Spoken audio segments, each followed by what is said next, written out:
உலகை எழுப்பும் ஞாயிறு அங்கே குடியிருப்பான். அவன் ஆனை முகத்தனின் அடியவர் மனத்தில் ஒளியாய் வந்து கொலுவிருப்பான்.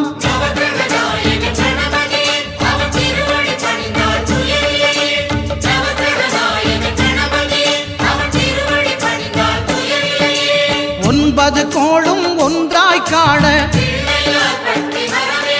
அங்கு கற்பகம் என்னும் கடவுளின் மெய்யில்